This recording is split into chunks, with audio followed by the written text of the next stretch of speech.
অন্যদিকে অনির্দিষ্টকালের জন্য বন্ধ লামডিং বদরপুর পাহাড় লাইনের রেল চলাচল। অন্যদিকে গত 21 দিন ধরে লামডিং হাফলং সংযোগী 27 নম্বর জাতীয় সড়কে আবদ্ধ হয়ে থাকা ট্রাক চালকদের দুর্দশা। সোমবার রাত থেকে ডিমা হাসাও জেলার প্রশাসন 4, 6 এবং 10টি চাকাযুক্ত বাহন চলাচলের অনুমতি দিয়েছে, যদিও এখনো লামডিং এর জাতীয় সড়কে আবদ্ধ রয়েছে প্রায় 6000-এর বেশি পণ্যবাহী ট্রাক। সরাসরি রয়েছে আমাদের প্রতিনিধি ধীরাজ দে। ধীরাজ, যেমনটা আমরা জানি যে পাহাড় লাইনে ধস নামে বিপত্তি এবং জাতীয় সড়কে 27 নম্বর জাতীয় সড়কে লাইন দিয়ে আটকে রয়েছে শয়ে শয়ে ট্রাক এবং ট্রাক চালকদের যে দুর্দশার ছবি ধরা পড়েছে, কবে এই পরিস্থিতি স্বাভাবিক হবে?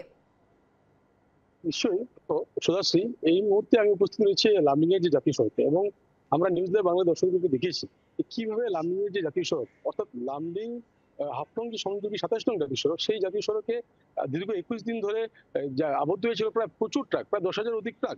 তো ইতিমধ্যে ডিমা হাসাও জেলা প্রশাসনের তরফ থেকে কিন্তু 4 চাকা, 6 চাকা এবং 10 চাকা যে পণ্যবাহী ট্রাক রয়েছে বা অন্য ছোট গাড়ি রয়েছে, সেগুলোকে যাওয়ার চলাচল করার অনুমতি দিয়েছে। এরপরেও দেখা গেছে লামডিং এর জাতীয় সড়কে আবদ্ধ হয়েছে প্রায় 6-7 হাজারের অধিক ট্রাক। ইতিমধ্যে আমার সাথে কিছু চালকরা রয়েছে, ওনার সাথে কথা বলবো। আপনার কাছে আসছি দাদা, আপনার কাছে আসছি, कहाँ से है, कहाँ जाएंगे? हम रंगियार से हैं। हम जाएंगे आपको इसमें आइजल जाएंगे। कुछ बोला है मतलब कब तक छोड़ेंगे आप लोग? नहीं बोला है, कुछ नहीं बोला है। नहीं बोला। आप लोग को क्या क्या तकलीफ होगा यहाँ पर? यहाँ पर क्या पानी का तकलीफ, खाने का तकलीफ, माल भी खराब हो जाएगा कच्चा माल। আমরা একজন আছি, তাহলে আপনার কাছে আসছি। আপনি কোথা থেকে এসেছেন? আমি গুয়াহাটি থেকে আছি। যাবো কতদিন ধরে এখানে যাবেন? 10 দিন 11 দিন। 11 দিন হয়েছে। 11 কি বলেছে, কত কবে যেতে দিবে? কালকে পরশু বললো 10 তারিখ যেতে দেবো। 10 তারিখ করলে না, আজকে কয় তারিখ, 9 তারিখ হয়ে গেল, কালকে খুলবে কিনা।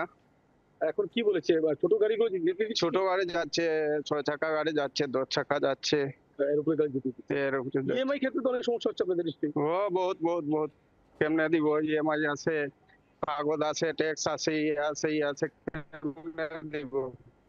নিশ্চয়ই তুমি সুদাশ্রী শুনলে ট্রাক চালকদের মধ্যে ভাষ্য, কিন্তু ওনারা কিন্তু বিভিন্ন সমস্যা পড়েছে।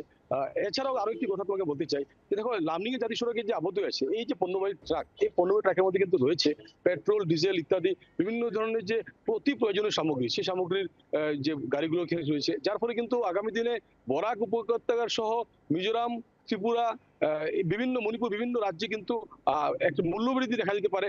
ইতিমধ্যে আমরা দেখেছি যে শাকসবজির মূল্যবৃদ্ধি সেখানে হয়েছে, এবং আগামী দিনে যদি এই যে গাড়ি চলাচল, সে গাড়ি চলাচল যদি সম্পূর্ণভাবে সচল রূপে না চালানো যায়, আগামী দিনে কিন্তু আরো সমস্যা পড়তে পারে বরাক উপত্যকাবাসীরা।